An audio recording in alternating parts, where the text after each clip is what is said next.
10, 9, 8, 7, 6, 5, 4, 3, 2, 1.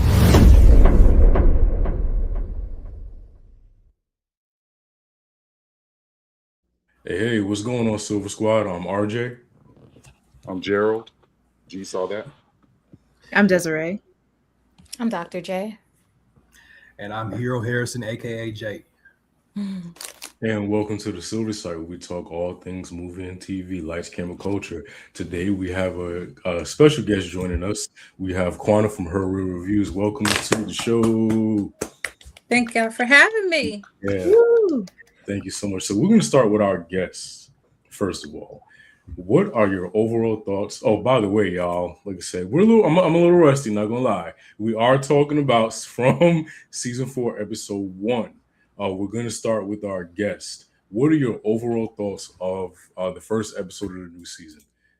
Hey, Gothic, what's up? Episode in terms of a season opener. At first I was a little like, I don't know, we don't got a time jump, but I think as the episode played out, we got enough surprises that it worked for me. That's fair. Gerald? It's a story. I stripped it down to bare bones, and for me, it's working now. I've told myself don't overthink it. I had a blast with episode 1. Okay. Yes. Yeah, they came out the gates swinging. I have to admit, I did not expect for that much excitement. I do like the fact that they left off from the last episode that we saw. I enjoyed it. It was great. Doc? I agree. I feel like it was a really good season opener.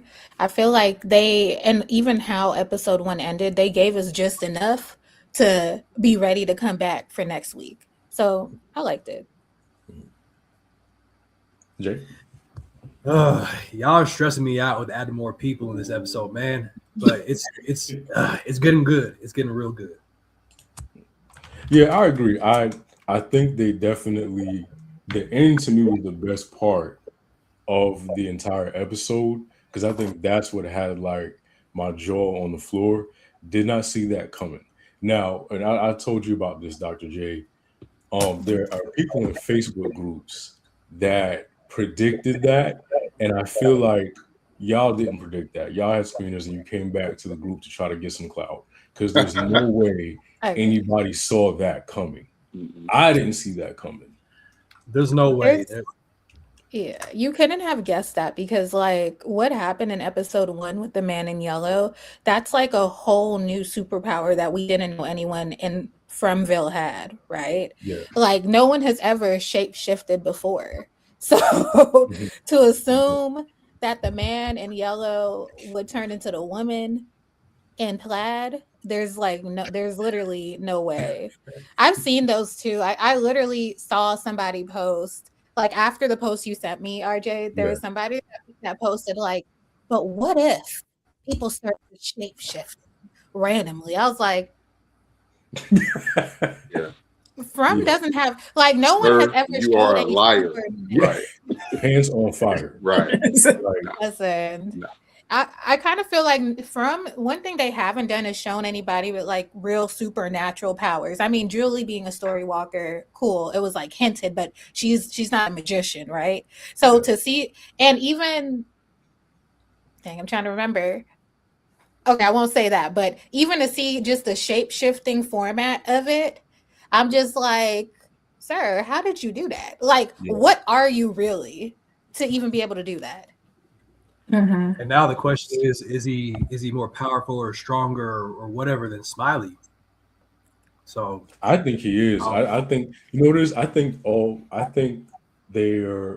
he is one. I feel like he's overseeing everything. I feel like he's the one that's kind of pulling the strings with that.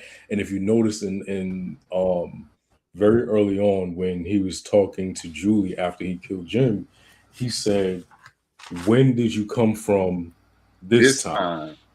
I caught that. I had to rewind that 3 times. Yeah. And I said, what is happening? They're both story walkers of some sort. So okay. So here's my thing. I've come to the realization. I feel like it's a story that's being told, because when people just pop into the middle, they can't go forward or backwards. Whoever's not a story walker, right? Yeah. So they just fall in, and then they just get filled in with the information that's been told or what's been happening. They just get that information. Yeah. They just go with it. They pick a direction and they just go. And so when this is all playing out, I'm sitting there going, okay, well, it makes sense, but who's telling this? Who's actually telling the story? Who's actually you have they keep making references to all these old books, all these old stories, all these this whole I won't say tall tales, but they keep referencing these old stuff that's happened. And now we're where we are, and got all these people that just that now everybody is knowing that they have to make certain decisions and not sure why. Getting thrown off because Boyd is losing slowly. I'm sorry, Boyd gone. When that boy started counting bullets, I said, this is. I literally said that would happen last time with Boyd. Remember? Yeah, I said it felt like the end of the Mist. Boyd preparing for everything to go. Listen, I couldn't have been with Boyd in that situation. Because when Kenny said there was 47 people, I'm like, listen, there may not be 47 bullets, but I'm gonna need one of them. Like, I'm gonna need one of them, because if this is what we're facing, I don't want no parts of it. Y'all know how I get down. But you're gonna kill everybody else, RJ. Come on, bro. Listen, I gotta be like, give me 49. Going out and it's 32 bullets and 47 people.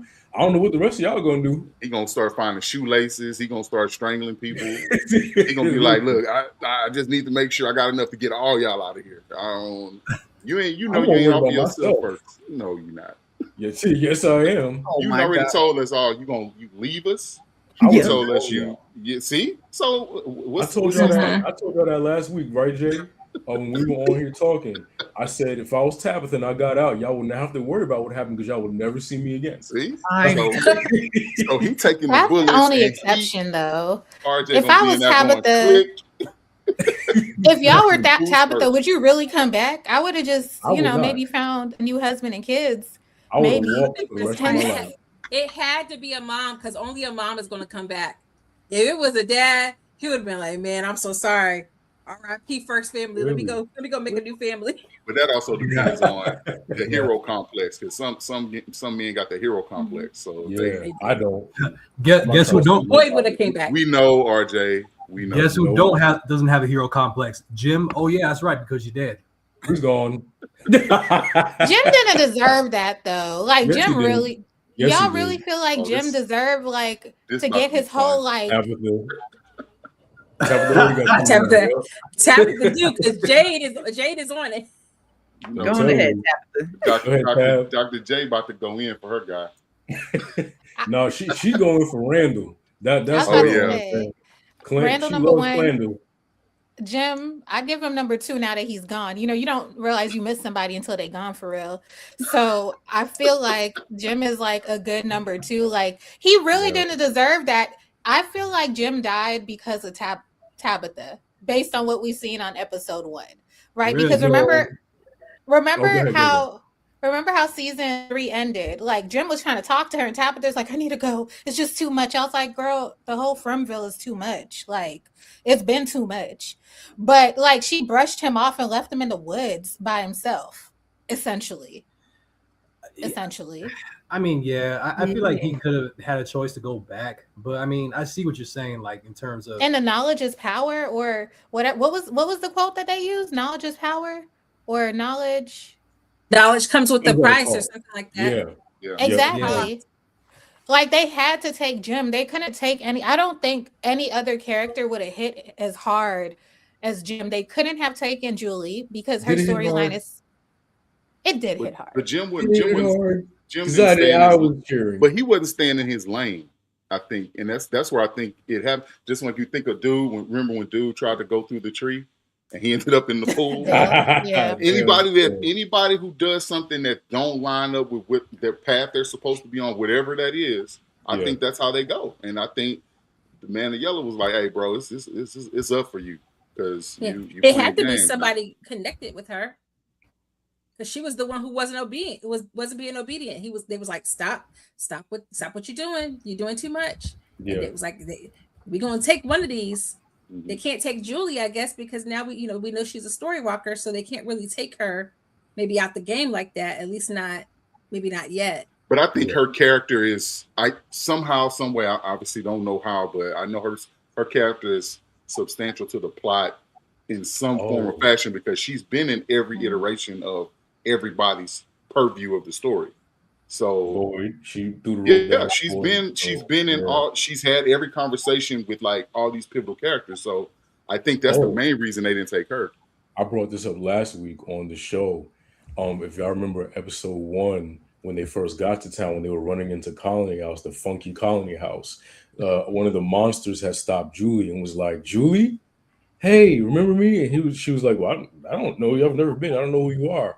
And so and I remember watching an interview where the creator said, or reading an interview where the creator said, the answers to everything are in the first episode. Yeah. So they couldn't have gotten rid of Julie. But Daryl makes a point. Tab and Jade, remember the man in yellow, had to show up to town as someone else. And Victor. Yeah, and Victor. And Victor, because Victor's already drawn him. And honestly, Victor's dad too, because Victor's dad's wife had the man in yellow drawn in his basement as well. So if he showed up in a canary yellow suit, they would have known something was up. But I think it's very interesting how he portrayed himself, because I also think like that's the best part of From storytelling. He came as a minimalistic white woman, right? And it's definitely giving, she's underwhelming. So no, she's not going to stick out. No one's really going to care about her persona too much. That's what she gives.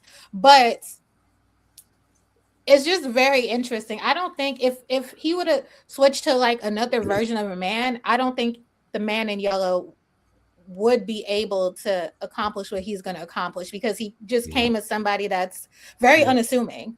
Like, oh my God, this girl lost her dad, and he came in distress as a white girl that needed to be saved, and everybody was up in arms trying to save her, and they wasn't asking any questions, and but even when they showed you how he did it, that laid out the foundation exactly. Like when we told dude, "Hey, I'm sorry, you got to go through this," and then he started the stroke, and then he started the whole process. It was like, oh, okay, cool.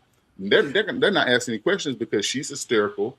They're trying to save her. They should have, though, because when Kenny in his high water pants was explaining to her like the town, she was kind of like, no, okay. Like, I feel like there was little to no resistance of understanding what was going on. And I feel like for me, as a survivalist,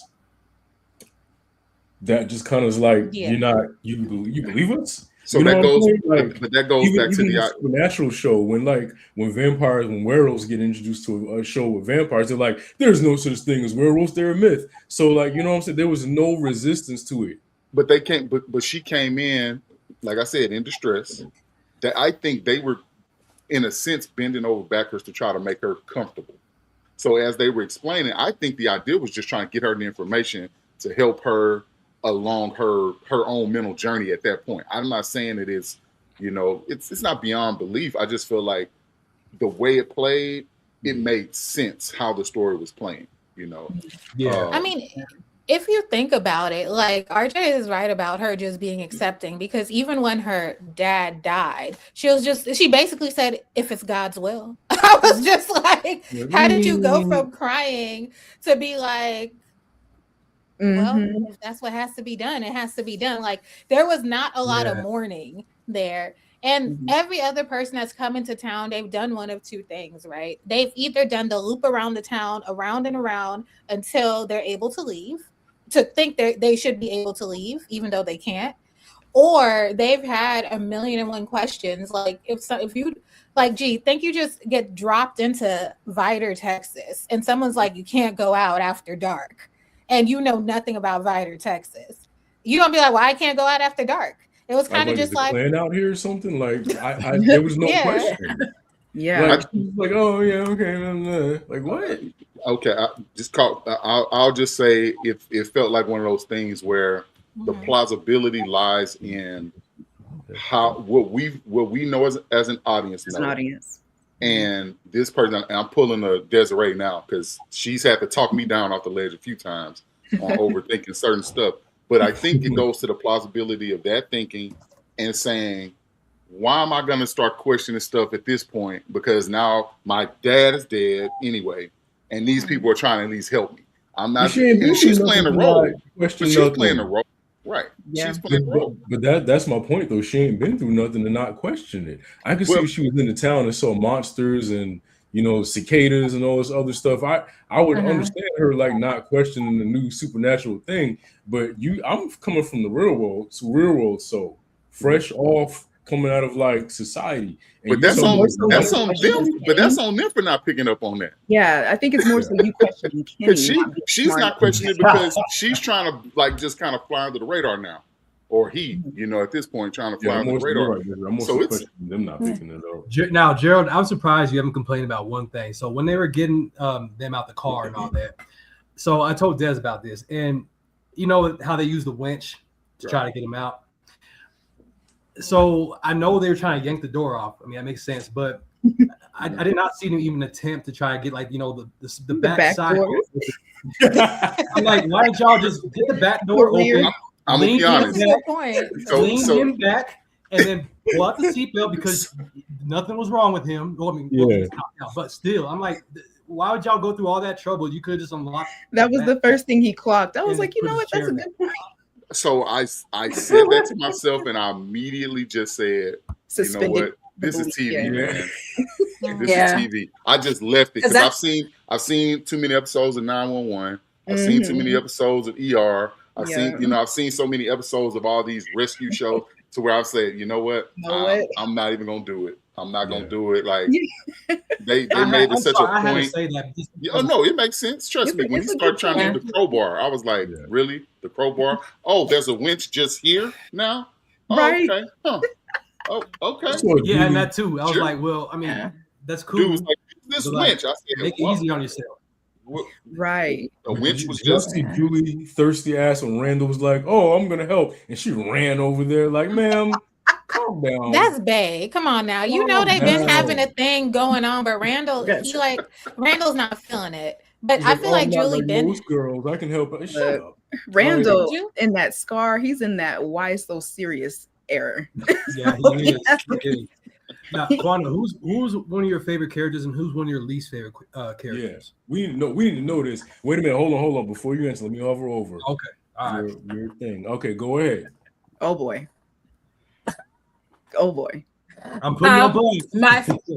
My I don't know if this is my favorite character, but he gets that Daryl Glenn treatment from me, which is Kenny.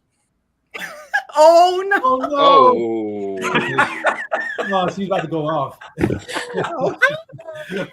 Welcome back. Glad you could join us. Glad you can make it back. Now that's not to say that I don't be fussing with Kenny. I do be fussing at Kenny because I'm like, Kenny, you know better. Yeah. But I just have that soft spot because of what season 1, what Kenny went through. And I'm like, come on, get back with your boy. Get back with your boy. Okay, y'all where's the brotherhood? I need the brotherhood to come back together. I need to be like here. Now, at this point, I have a new least favorite, and it's Officer Acosta. I need them to sit her outside. Oh my God! Fair enough. Thank you. Thank you. Get on my nerves. She came with that white woman energy. I'm a territorial, take over everything. I'm like, look, woman, you saw the monsters rip them people up. At this point, you should shut up and sit in the corner somewhere and just realize you don't know nothing. You're on regular Earth right now. And what I didn't like too was she tried to like be all in the mix with the whole Elgin situation, and now when it comes time to just throw the eye up, and now you're over here shaking and scared. Mind your business. Mind your business. She's trying to take over, and you just got here. And that's what exactly. Don't here. And that's what I'm saying, because it's like, okay, you came into town, you're I don't know what's going on in your head to not realize like what you just saw or what you've been witnessing is not normal. So like you playing this little role still in this little cop situation is not helping anything. You're making you're blaming Boyd for everything. It's like, oh, you're a monster. It's like, well, but you can still shoot people. You're the one with the gun. There's no bullets. There's no bullets. Yeah. She's like, girl, put that gun down. You know it ain't loaded. True. But yeah, I mean, it's also crazy she's had on that outfit since last season. That's for her though. That's for her. Like it's only been like 3 days that she's been there. And she acting like she is Super Saiyan or something, like she just gonna like take over everything. I'm like, I'm down. You just got here. She don't need that though. And so to your point, Acosta does have every right to be with them upset about torturing Elgin. Now y'all know how I feel about Sarah bodies. Sarah gets it done. Sarah get it done. Myers. Hey, she walked out there and said, "Hey, don't she's over. She's over such and such." At the end of the day, Sarah is well needed. She is in her Rick Grimes era right now. Not Rick Grimes. Sarah do what it do, Myers. Rick Grimes tearing folks up their jugular, and I appreciate every moment of that because sometimes you need that energy. You do, and I want to go back to Quanta's point though. It's like, well, okay, like you just got here, so you can't judge Boyd that much, especially knowing the sacrifices that he's made, and not just Boyd, a lot of other people. So you're over here saying, "Oh, you're a monster," and this and that. Like, yeah, that may have been a traumatic thing to see, but you don't know what people have been through. You don't know what's been going on. You're like you said. You don't go here. You only been here for a little bit. Opinion though. I actually do like her for the sake of the story. Only for the sake of the story. I think Boyd needs that pushback other than it coming from Kenny or Donna. I think she does bring an interesting dynamic because here we are with someone who is a cop figure versus someone who, just took up the mantle of being a cop and I don't know, a mayor in a way. I like when characters are faced with the truth. I love introspection. And I think Boyd has needed that. He needs that introspection. He needs that pushback. I like the fact that she called him a monster. It gives him something to really think about. And now we're seeing him break down. That I've been waiting for that. And I said it would happen. So for the sake of the writing, I do like this character. Yeah. I do think Boyd needs more people to hold him accountable because, like, there's two things I haven't forgiven Boyd for. One, leaving Randall to die when he could have not done that. Yeah. And then two, they covered till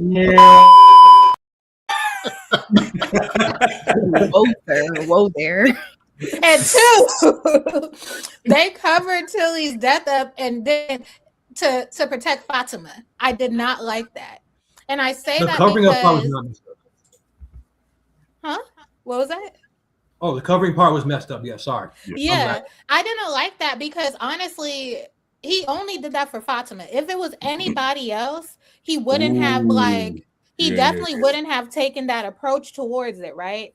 And that makes to me Boyd a biased leader because it's like, okay, Fatima can do all the things she's going to do in season 4 and unalive people because she wants to eat compost and everything and she cool, but Elgin was only following his beliefs and now he missing an eye, which is crazy to me.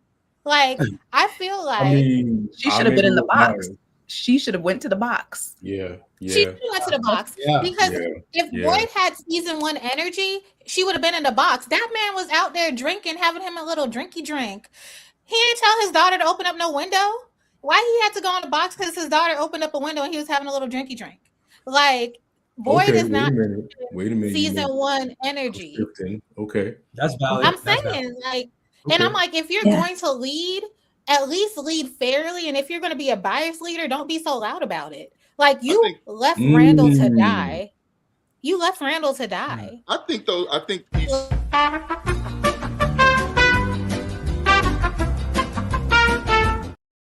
Are we done talking about Randall? Dr. J, I'm sorry, this is your second strike. RJ is gunning for you. I'm telling you, he's gunning for you. I think you might not finish this episode out. Listen, RJ know I got love for him, even if he want to mute me twice. 2 times in a row. I got love for RJ. So might it's mysteriously okay. Get disconnected next go round. I don't know. I don't know. So we're allowed to have opinions no more. No, hey, we live in a new day and time, so opinions are very, very, very. Damn, I thought the silver site was safe.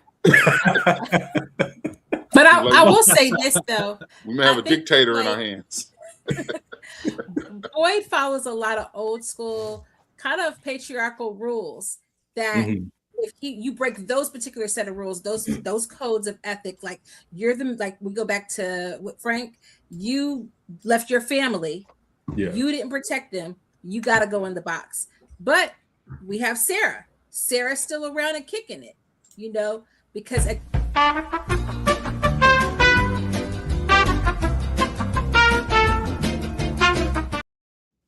what were we saying about Sarah Bodies? Listen, you can't say nothing about him. That's my girl. Stand my girl. Stand 10 toes down. It's okay. But Sarah gonna be all right. If he was applying it, he wouldn't have. But I think at the end of the day, there's that soft spot for women. For women, you have to protect them. It's that code that almost like that knighthood code that he's kind of following, where it's like we have to protect them. So I think we can apply that to Fatima. Of course, that's his daughter-in-law too. So it's like an extra level. See, that's it's where that I was guilt going. of I took one woman, I let one woman go, my son's mom. I gotta protect his wife. I can't let I gotta protect this for my son. It could be. That's where my brain was going, Quana. I was kind of thinking, well, I mean, like that potentially is his grandchild at this point, as far as he knew. So why would I, put her in danger? They didn't even get married by a minister. No one was ordained for that wedding. Ain't the point. See, little stuff like that, Dr. J, I can't save you now. I can't help you. If you're but it's a fact. It's a fact. Facts. Okay. It's a fact, though. Okay. Like, Father Country died months prior. No one ordained the wedding. So just because it's a civil union doesn't mean you have to let a killer go free. Come on now. Oh boy. But to Daryl's point, Boyd was gonna let Frank go. No one has to go in the box against their will. I feel like that was one of those things where it was like the illusion of choice. I don't think he was ever gonna let him go. I feel like eventually he would have got him. I feel like he may have given him the quote unquote option to go in that box, but to me it was not really an option. A lot of people. Frank wanted to go and choose to go in the box. That's still messed up though, because he ain't treat Sarah that way. Him and Sarah went camping after she wanted to. but you know what?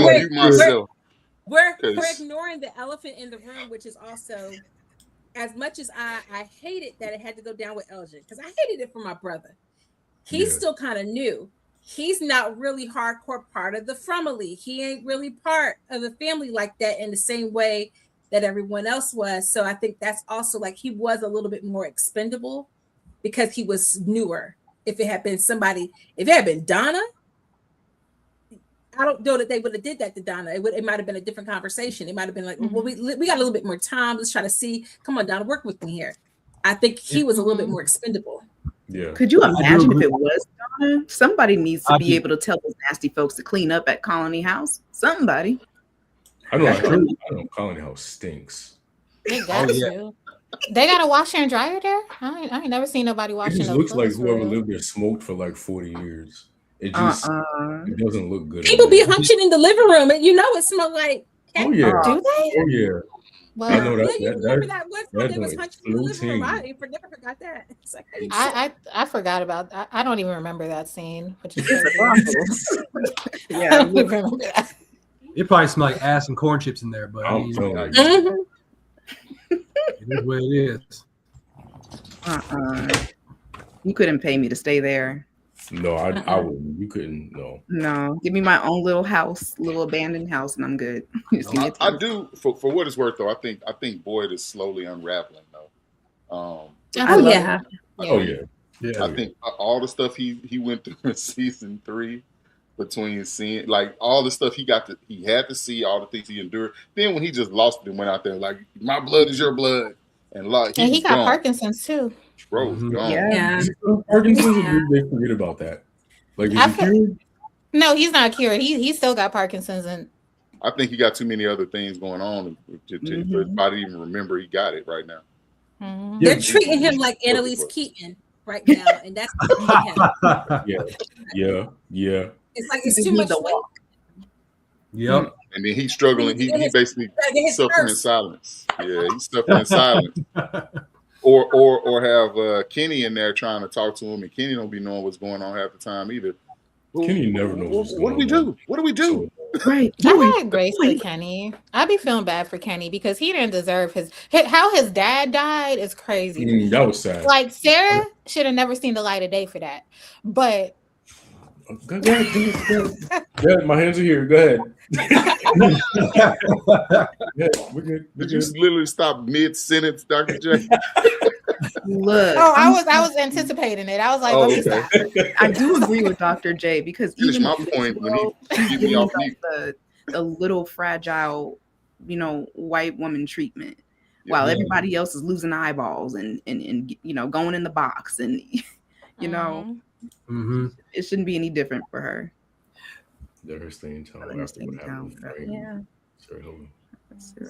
And he hasn't even had time to fully unpack his mom because that really just happened in the sequence of the events of the show. Like that really just happened, and he really hadn't even had the time to sit with that and think about the fact that they literally did that to target Boyd because they knew out of everybody that was going to weigh on him because he does look at Kenny like a son in the same way that he does. So he knew that was going to. They did that perfectly. Like they did. Yeah, and can we take a moment for the scene? Oh my gosh, his performance. Yeah. That frustration, that man. Like we've seen him yell before and whatnot, but I feel like something was different with this. We, as as G said, we get to see him unravel. This is what I was waiting for. Yeah, and it's good that it comes at a time where it feels warranted. After what they thought was such a big win, and for it to turn out to be what it was, like you really didn't win. And I think it's similar to how we saw Donna kind of unravel last season, where all of that strength and leadership that she had just kind of slowly began to like unravel. And I feel like Boyd definitely is at a point where, because you have to think when you have in the situation that they're in, right? When you couple that with the despair of like we're never going home, we're all gonna die, and then you get one win out of all that death, and then it gets reversed on you. I would unravel too. Yeah, they thought they were playing chess, but imagine losing at it. You think you're winning, but then nope. That's enough to set anybody off, make anybody flip the table over and want to give up. I do have a theory about how they'll use Jim, though. I feel like spill it. Yeah, I mean, and I'm pretty sure it's easy for anyone to guess, but yeah, they're definitely going to use Jim. Maybe that's the way that they'll find out like what happened to him, because right now it's all about, well, he's not coming home. What's happening? I think they're going to use him. And I think it's a part of the Man in Yellow's game, his favorite part of it, seeing them tear themselves apart. And I feel like one of those events is going to be revealing Jim. What do you think what he meant by, and I'll let everybody give their opinions. What did y'all think when he meant, where he said, like, this is my favorite part or something like that? Seeing them tear themselves apart. I was going to pose that question too, but say, is that going to be literal or figuratively? Figuratively, Is he going to watch them like basically cannibalize themselves and starting to distrust one another, or is it going to be a thing where we got Boyd to the point now, my boy getting ammo, out like. So, I think it's going to be a great divide. That's the part. I think there's going to be some kind of shift in blame on one person, and that's going to make it seem like that one person made a mistake or either had an importance to something, and now that person may be gone, that there could be something that it could be involved with, like everyone else going against each other because that one person like killed that one person or something like that. I don't know. I think but he's finding a way to use other people against each other. So I mean, it may not be exactly what we expect, but there's definitely, I feel like what Dad said is going to be some type of like interesting concept where they are going to use each other to the point where they're going to just destroy each other from the inside out. DaCosta, I think kind of go in. Acosta's going to get a crowd of people on her side or something. This is what they did to Elgin, and this is I hope not, but that's a possibility though, because if you look at the situation to her, she's I think she's the one that has like a very strict personality, is that cop role. So I think she's gonna try to not set people up, but she'll make people believe what happened in a certain situation. She's a shit. Oh, absolutely. This is I think it's gonna be like The Mist. RJ, you brought The Mist up earlier. No, I think Gerald brought that up. Oh, Gerald, you brought The Mist up earlier. Right. And when they're in the supermarket, and by the time the lady has the crowd kind of riled up, she's got her little followers, then you got the rest of the crew who's trying to plot how to get out. And the fact that they never even share information with each other when they get it in the first place, that already is like a perfect storm for them to start attacking each other. But I think it's going to kind of be like almost like that moment, right, like in TV form. Mm-hmm. Yeah, absolutely. No, I agree. Now, RJ, I don't know if it's in your notes, but one thing that kind of threw me off a little bit, well, not in a bad way, but when Jade pulled up, and he's kind of like late to everything, and he saw like the incident, the accident. He kind of looked at I think it was either the girl or just the situation. Sophia. Yeah. He kind of looked at the situation like, because to me, I'm like, wait, hold on, because I mean, obviously we didn't know that he was, a shapeshifter. Yeah. But at first I was like, do you know her, or is it that something that you saw off screen that we may not know as the audience? That kind I think to your point, like they're reincarnated, but I don't think they have access to all their full memories just yet. And so I feel like if there is maybe a gut feeling, we won't know what it is until it comes out in the wash. Yeah, I agree. And I think, I think I agree. I think it's just that it might be like, so what I would compare it to is, do you remember the scene when Tabitha and Victor's dad were riding in the car in the previous season? Mm-hmm. And they were riding, and it's like he either saw, well, somebody gonna correct me in the comments if I say it wrong. Someone gonna correct me. It was either the bracelet or the ring or whatever it was that he saw on Tabitha, or it might have been like the song. Something played, and then it gave them like it was like a flashback of a core memory. Right? I don't remember. Do y'all remember exactly what it is that like triggered him? Her because she reached in the thing, and I think he saw her bracelet. The bracelet, right? So and freaking crashed. Stupid. So I have a feeling that because Jade and Tabitha are reincarnated and they've been back so many times, there are those little things that might trigger them. Do y'all think they're gonna do it? I hope so. Jade and Tab, I feel like they're about to link up. I don't know. Maybe we should have knocked that possibility off, but I feel like I never thought about that actually. They would have to be secretive because people don't like that. But I think so I think if they do that, I think the only reason why they would do it is to keep you from worrying about how their story ends, and then they'll just move on to the next plot points. Because I feel like they're right now slowly kind of edging us towards like wrapping up for the how the next season is going to play out completely. So I think they have to start. I think I would like for them to start killing off some of the plot lines slowly, so that we're not at the end and they're just trying to rush and hurry up and tell us what how it ends. Because I still feel like there's already a bona fide ending coming. And I think they're going to show us this season. I just think they're going to spend their last season piecing it back together to make us make sense of it. Mm-hmm. I can see that. Yeah, I can see. Yeah, it's that kind of show. It's the kind of show that will show you something to make you piece it together. Like Julie and the Rope. Like they still haven't expressly.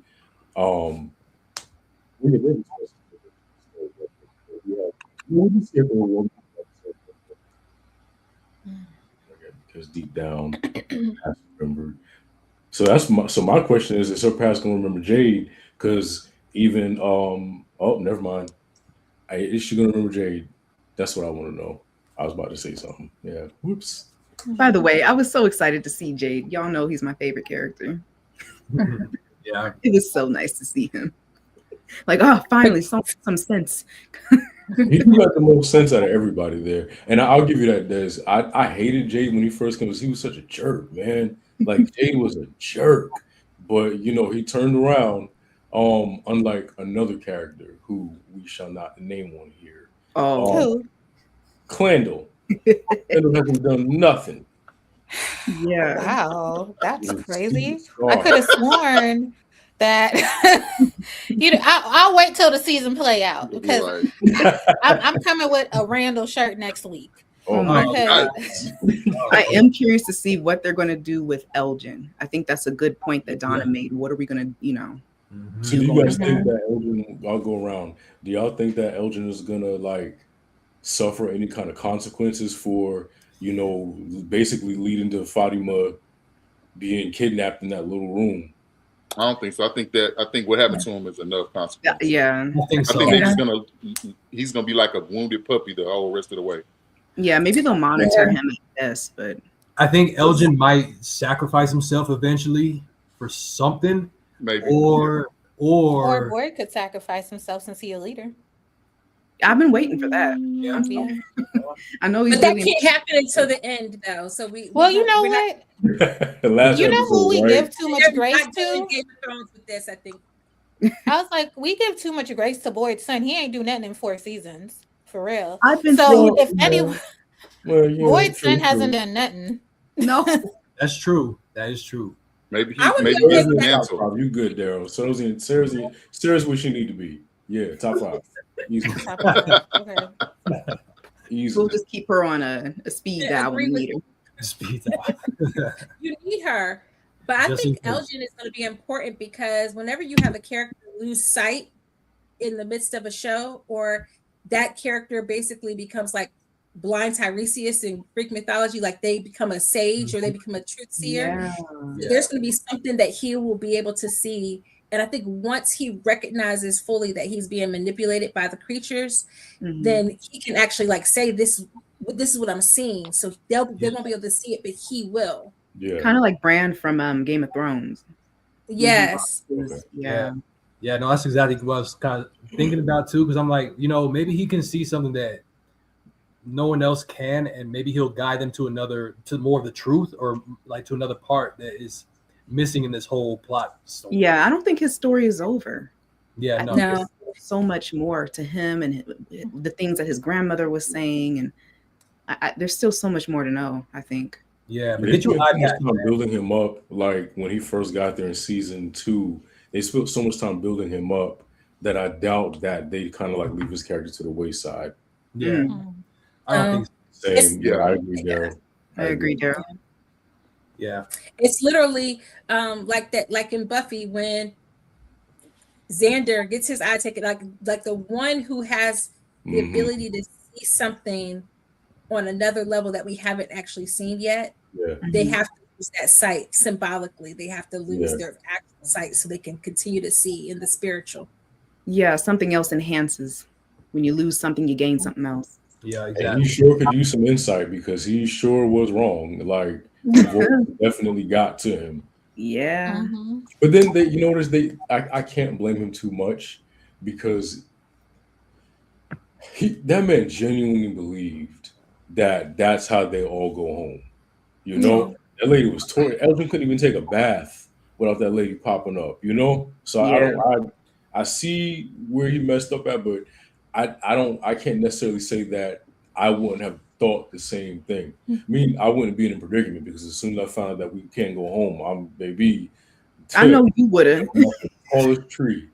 I know you would have been kidnapping people. Worry about pushing me out of Lighthouse. I would jump. Oh my, yeah, it was I a terrible. wonder what would have happened if he hadn't taken Fatima into the bunker, because he technically wasn't wrong in her being pregnant. And at that point, the people closest to her didn't believe she was pregnant because they had been like, She oh, let there's no their baby asses there. have it too. She did. Yeah. Yeah.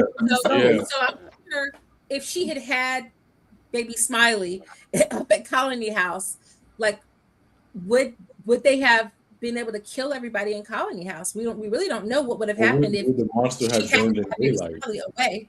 Mm. Was it too much daylight? Would it have killed him, or would it have been where it attacked before it went out? Like, we really don't even know.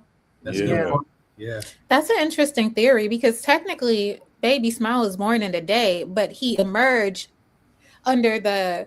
technically they're underground, so it's always dark underground, right? Right. But he was born in the daytime, but when he like popped up. So I think that is an interesting concept. I feel like Elgin is a key player in Fromville, and even though I feel like they don't look at him as that right now, because you're right. What would have happened if Fatima went into labor at Colony House?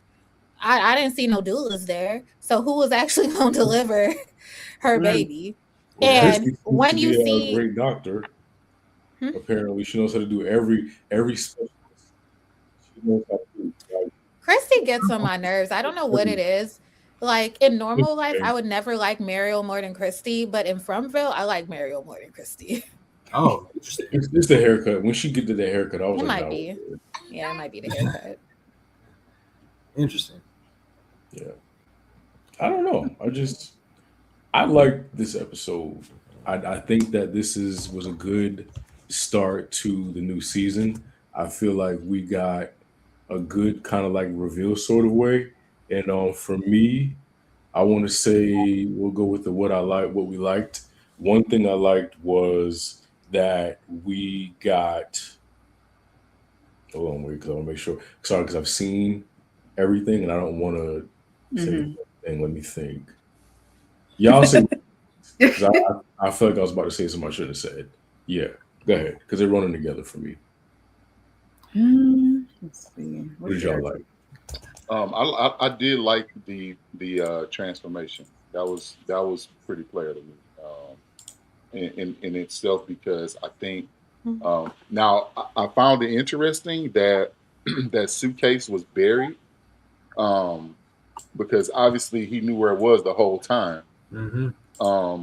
So when he went and did that, I mean, obviously that was part of the plan, some kind of way. Some kind of says that it wouldn't have been any other thing. That was buried like that. So yeah, for me, the transformation was freaking awesome to me. I was worried because I knew he was when he started, I was like, okay, is this gonna look crazy? Am I gonna feel like why they, but they did really well with the effects and everything. Yeah. The effects were insane. Yeah. That was pretty brutal. I don't think I wanted to shapeshift in anything. But I think for me, what I liked most was Boyd's unraveling.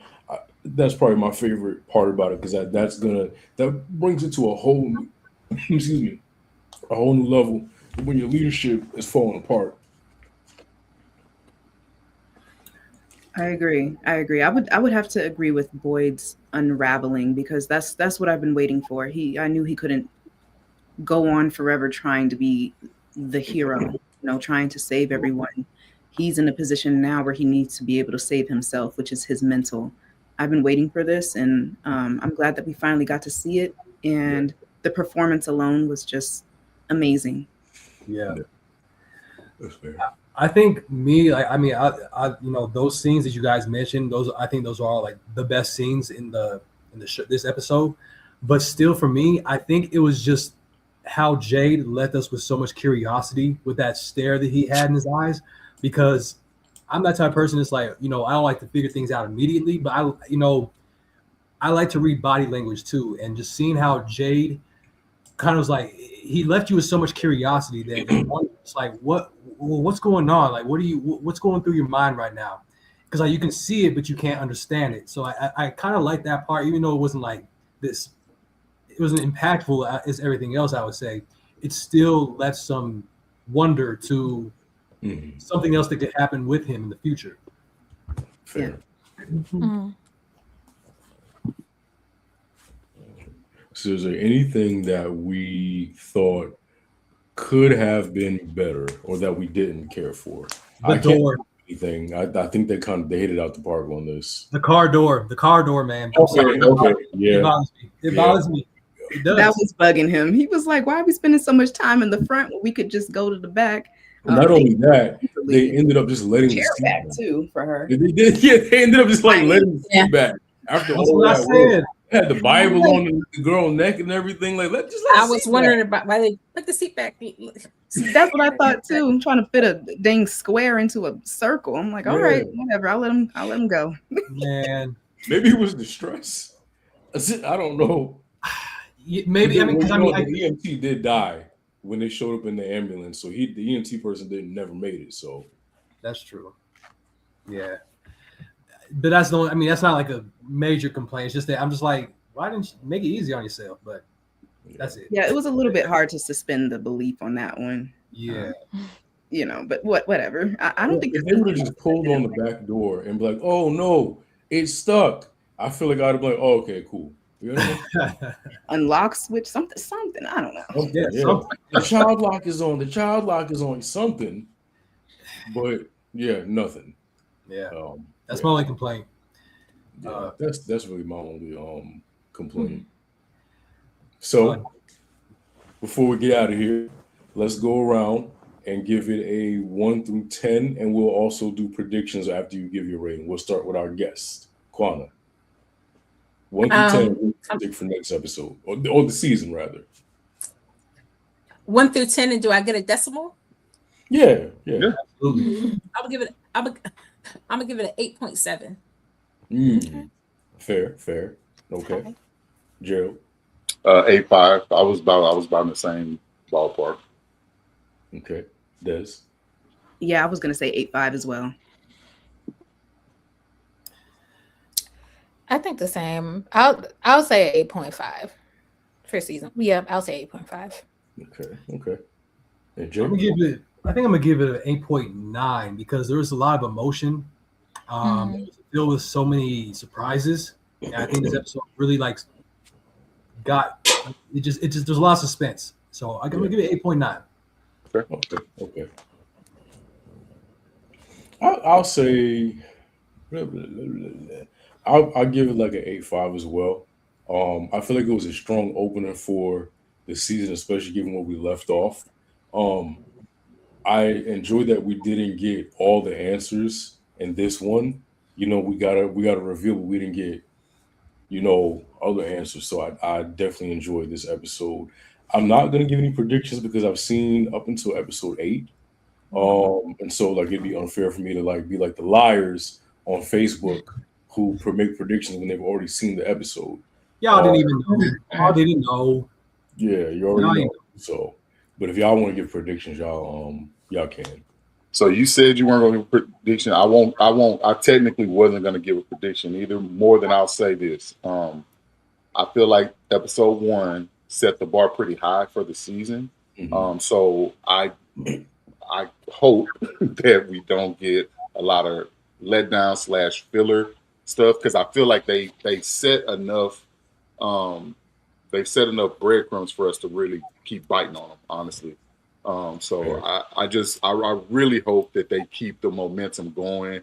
And since I said I know since we're heading towards the series finale next season, I feel like they should be hitting on all cylinders every episode. Absolutely. So I'll keep it vanilla. Okay. Keep it safe.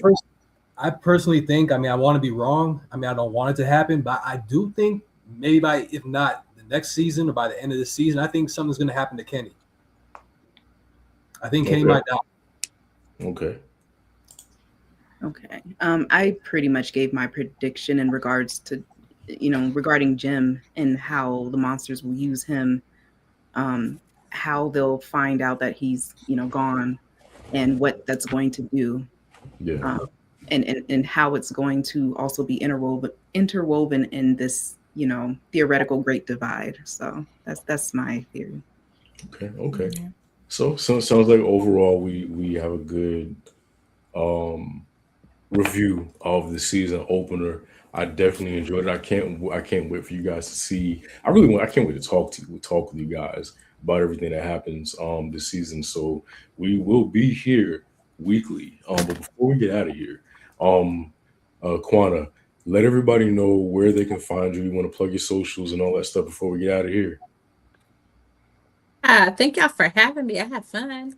And it is Her Real Review on every single platform that you could find me. Great, great. And I will make sure that I put her social tags down below in the description after the show. We had a good time covering with you guys. Thank you guys all for coming out.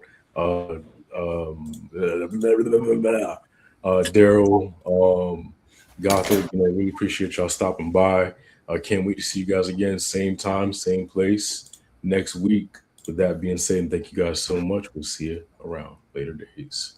We don't care about Jim still. No, we don't. Or Kenny.